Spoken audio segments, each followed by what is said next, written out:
He wasn't supposed to make it. Not in a place like that. Not with the odds so heavily stacked against him. Bogota wasn't the kind of city where kids dreamed of Silicon Valley and billion-dollar ideas. It was a place where most children grew up thinking only of the next meal, the next exam, or the next job that would help keep the lights on. But Freddy Vega wasn't like most children. Even as a kid, he was chasing something different, something most people around him couldn't. Even he was born into a working-class family, not dirt poor, but certainly not privileged. Their apartment was cramped, their budget tight, their options limited. Freddy's parents worked hard. His mother stitched clothes at a local factory, her hands rough with calluses from years of labor. His father floated in and out of the picture, sometimes present, mostly not. Freddy learned early on that if he wanted something, no one was going to hand it to him. Their neighborhood was full of noise-honking cars, street vendors shouting over one another, and children laughing in dusty streets. But in Freddy's mind, there was a quiet voice constantly asking, what else is out there? While other kids played football or watched TV, Freddy often sat by the window with a broken notebook, sketching ideas, drawing buildings, characters, machines, anything his mind could conjure. It wasn't about escaping reality, it was about building something better. He had no access to technology, no computers at home, no video games, no smartphones. At school, computers were ancient relics from another time, barely able to load a word processor. The internet was something he'd only heard about in whispers, like magic that belonged to another world. But still, the curiosity never left him. He wanted to understand how websites were built, how apps worked, how animations moved across screens. He didn't want to consume tech, he wanted to create it. Everything changed the first time he stepped into an internet cafe. It was dimly lit, the computers second-hand, the chairs uneven. The place smelled of instant noodles, sweat, and too many hours spent in one place. But to Freddy it was paradise. He had saved up enough pesos from skipping snacks for a week just to buy 1 hour of internet time. He walked in, sat down, and stared at the blinking cursor on the screen like it was alive. His fingers trembled as he typed, how to make a website. That was the beginning. He didn't play games. He didn't scroll through social media. He used that 1 hour to read tutorials, to absorb everything he could find about HTML, CSS, and JavaScript.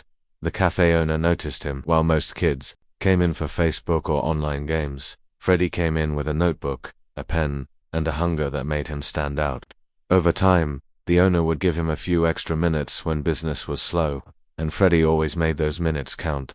He began spending all his free time in that cafe. Every line of code he learned, he copied into his notebook by hand. At home, without a computer, he would visualize the structure of web pages in his mind. He'd draw entire websites on paper, planning them, imagining how each link would work, each button would respond. He built websites in his imagination long before he ever uploaded a file. His teachers didn't understand. They thought he was distracted, unfocused. They marked him as average, but what they didn't see was the sleepless nights, the quiet discipline, the obsession with something bigger than schoolbooks. Freddy wasn't learning for grades, he was learning for freedom. By the time he was 16, he had taught himself enough to start building basic websites for local businesses. A small bakery wanted a digital menu.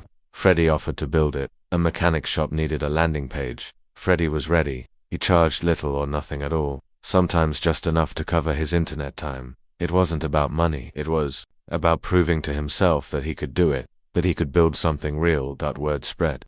Soon, people were asking for help with logo design, video editing, even digital flyers. Freddy learned by doing. He downloaded cracked versions of Photoshop, experimented with open-source tools, and stayed up until 3 a.m. watching blurry YouTube tutorials in broken English. He didn't understand every word, but he understood the language of grit. He wasn't just learning skills, he was learning discipline, patience, resourcefulness. In a world that favored those with resources, Freddy was building an empire from scraps. But the turning point came when he discovered something new. Teaching. One day, he posted a short blog, explaining how to make a simple HTML site. It wasn't fancy, but it was clear, step by step, and written in Spanish, something few resources offered at the time. The post went viral in his small online circles. People began asking questions, thanking him, begging him to make more tutorials. And that's when he realized his knowledge wasn't just power for himself, it was power he could give to others. He began creating videos, uploading simple scripts of how to code, how to design, how to animate. His videos were low quality, The sound sometimes crackled, the lighting poor, but they were real, honest, accessible, and most importantly, they worked. That's when he met Christian Vanderhens, a Guatemalan tech educator with a similar vision. The two bonded instantly over a shared frustration. Education was too exclusive. The good stuff to expensive boot camps, the Ivy League programs, the polished platforms were all behind a paywall or an English barrier. But the world was changing. Internet penetration in Latin America was rising. People were hungry for knowledge, and no one was feeding them, so Freddy and Christian decided to change that. They started a small online school, first through live streams, then evolving into something bigger. Their idea was simple: make high-quality tech education available to everyone, especially those who couldn't afford it or didn't speak English. It was a bold mission. Most investors laughed. Online education in Latin America, who's going to pay for that? But Freddy wasn't looking for easy wins. He was building something that he had needed years ago. He knew the audience. He was the audience, and he knew that people like him didn't just want opportunities, they were desperate for them. They named the platform Platzi, a nod to learning and growth. It started small, a few hundred users, then a few thousand. Freddy taught some of the courses himself, staying up late to record content, edit video, answer student questions. He built the backend, designed the interface, managed the servers often, all in one night. It was chaos. It was messy, but it was working. Eventually, they were invited to Y Combinator, the most prestigious startup accelerator in the world. Freddy couldn't believe it. The same kid who once drew websites on paper because he couldn't afford a PC was now pitching to Silicon Valley giants. They didn't water down their pitch. They didn't pretend to be something they weren't. They spoke about the millions of Spanish-speaking students left behind by traditional education systems, about the future of remote work, about building builders. And they got in. That moment changed everything. Platzi exploded in visibility. Investors took notice. Students poured in from across Latin America and beyond. From teenagers in rural towns to mothers learning to code at night. Freddy's dream was now their dream too. But success didn't make Freddy slow down. He still wakes up early. He still works weekends. He still reviews course structures personally. Because to him, this was never just about scaling a company. It was about proving the world wrong. The world that said Spanish-speaking countries couldn't lead in tech. The world that said online education wouldn't work for low-income students. The world that said a poor kid with no computer had no chance. Freddy Vega didn't just beat the odds. He rewrote them. And now, every time a student logs into Platzi, every time someone gets their first remote job, every time a young dreamer sees a new future through a screen, they're not just learning skills.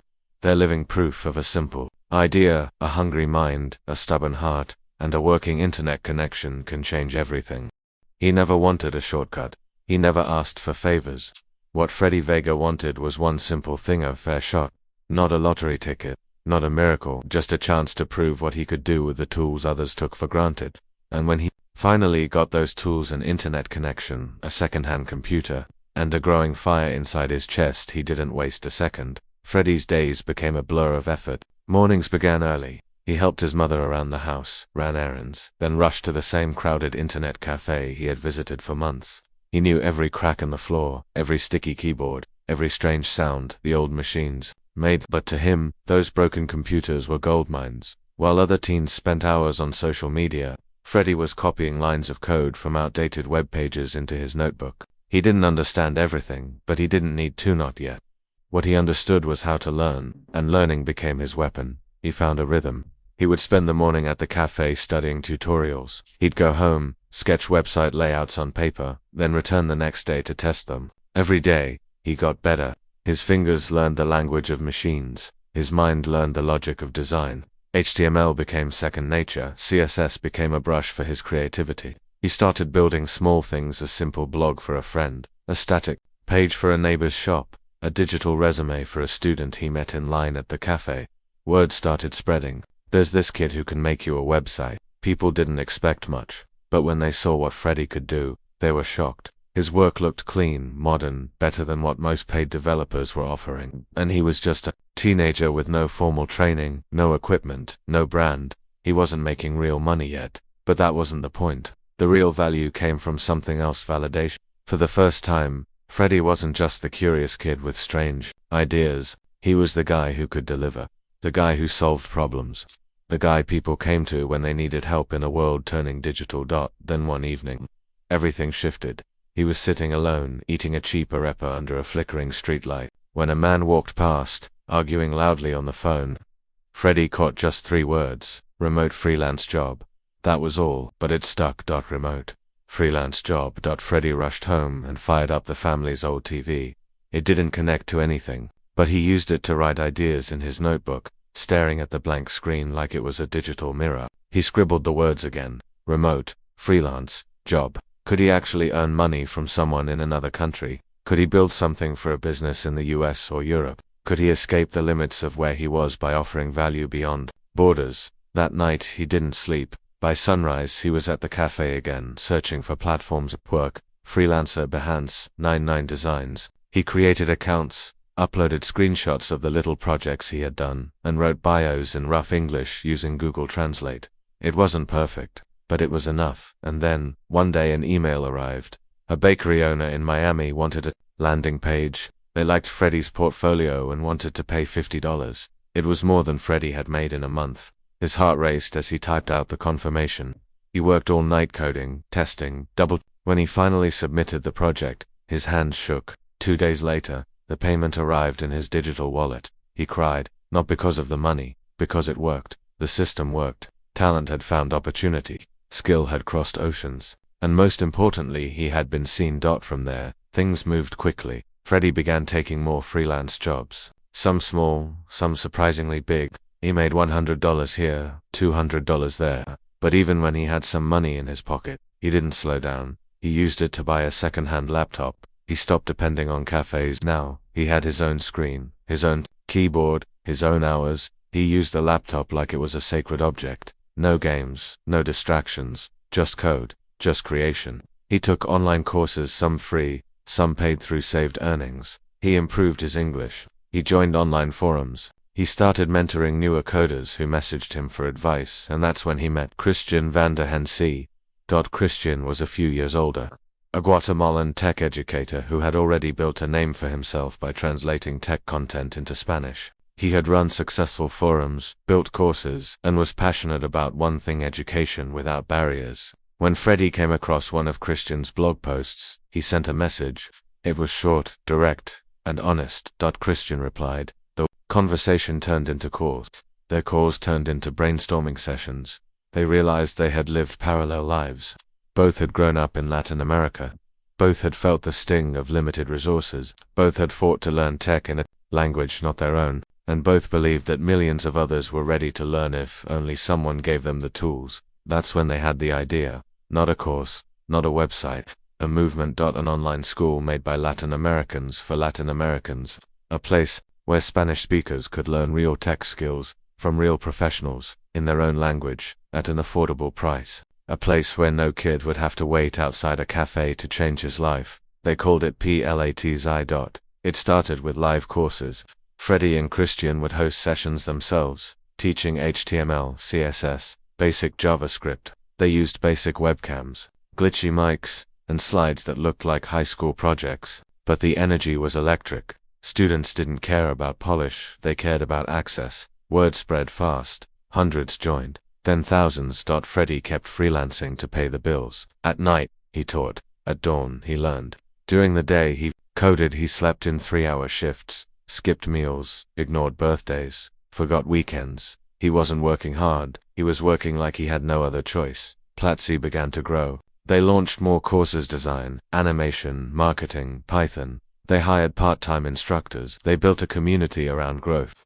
Freddy recorded new videos in his tiny room, covering the walls with blankets to reduce echo. Christian handled outreach and strategy. Together they ran the company like a pirate ship, fast, wild, and with no safety net. They applied to Y Combinator. Everyone told them not to. You're too niche. It's too Latin American. You won't make it. But they applied anyway. Their pitch was bold. The future of tech is global, and you're ignoring the Spanish-speaking world. Y Combinator said yes. They packed their bags, flew to California, walked into boardrooms with nothing but ambition and sleepless eyes. Freddy pitched in English, sweating through his shirt, voice cracking, but he told the truth.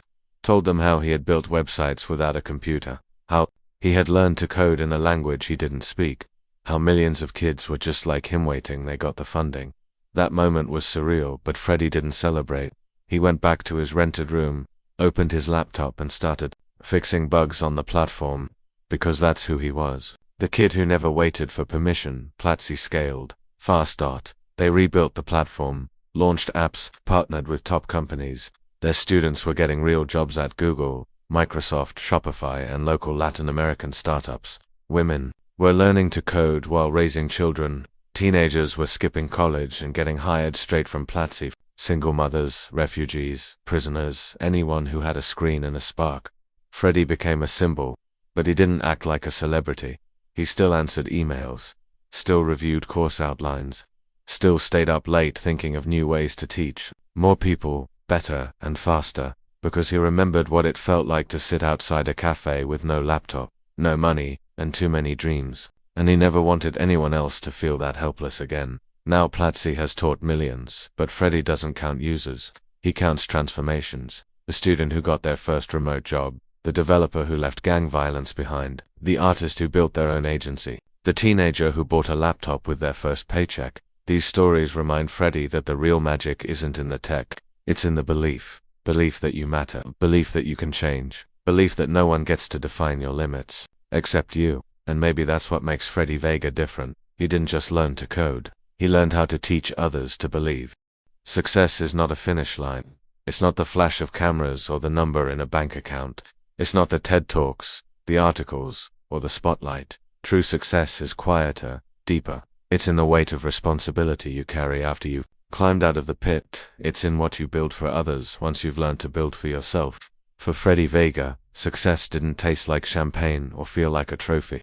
It felt like pressure, the good kind, the kind that tells you you're not done yet. After the rise of Platzi, after the articles and the international attention, Freddy found himself in a new kind of battlefield. No longer was he fighting for internet cafe hours, or skipping meals to afford tutorials. Now he was fighting for consistency, for growth, for excellence. Every student who signed up on Platzi carried with them the weight of a promise that this platform would be their escape, their future. And Freddy took that personally. He wasn't just the CEO, he was still the coder, the content strategist, the community guy. He was still replying to DMs from students, reading feedback at 2 a.m., rewriting lesson plans because a 14-year-old from Argentina said the video was a little too fast. The bigger Platzi got, the more personal it felt, because Freddy knew it wasn't about him anymore. He started visiting schools, not to promote, but to listen. He sat with teenagers who had no laptops but limitless hunger. He watched as kids huddled around one phone to watch his videos. He spoke to single mothers learning design after midnight, 2 janitors studying cybersecurity during lunch breaks, and with every story his belief deepened. Talent is universal, opportunity is not. He met a boy in Ecuador who built a weather app using Platzi's Python course, a girl in Peru who started her own UX design agency after finishing the design track, a man in Mexico who left his warehouse job to become a remote developer for a Canadian firm. And they all said the same thing: I just needed someone to believe I could do this. Freddy became that belief. He started advocating for education reform. He spoke at conferences, not to show off Platzi's growth, but to challenge the system. He criticized governments that underfunded tech education.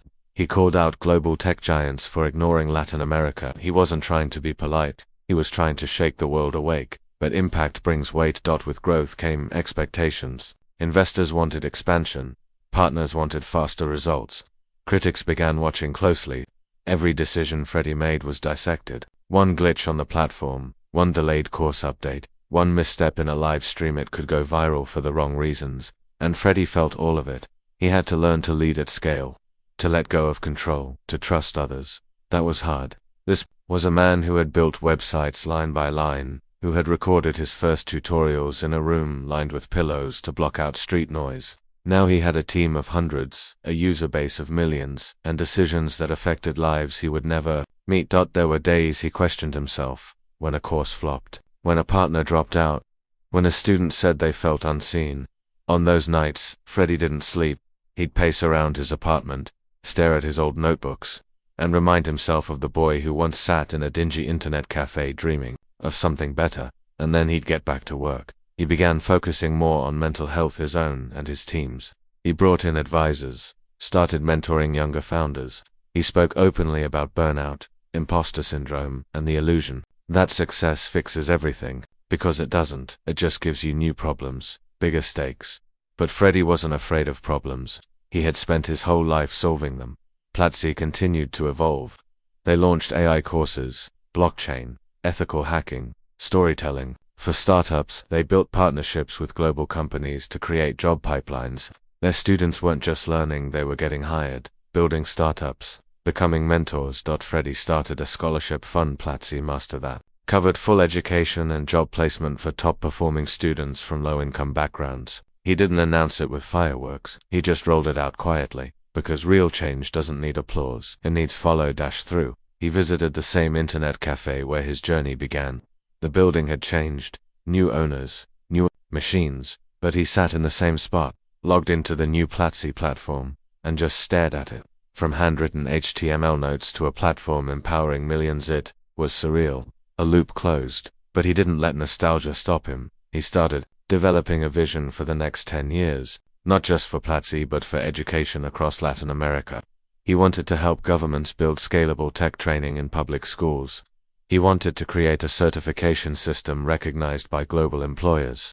He wanted to remove every excuse for every talented kid who ever thought I can't, because Freddy knew better than anyone you can.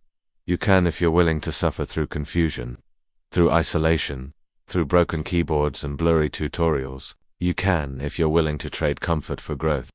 You can if you don't wait for the world to choose you and choose yourself instead. That was his real message. More than code, more than platforms, more than jobs. It was belief. One day, during a live session, a student asked him, "How did you know you would succeed?" He smiled. It was a tired smile, the kind that comes from carrying weight for a long time. "I didn't," he said. "I just decided I wouldn't stop." And that's how legends are made.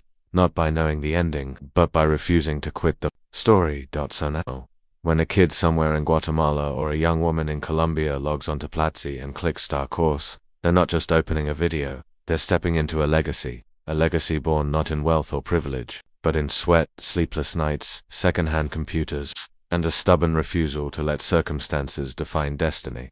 Freddy Vega didn't just build a platform, he built a door. And for millions who were told they'd never get in, that door is now wide open.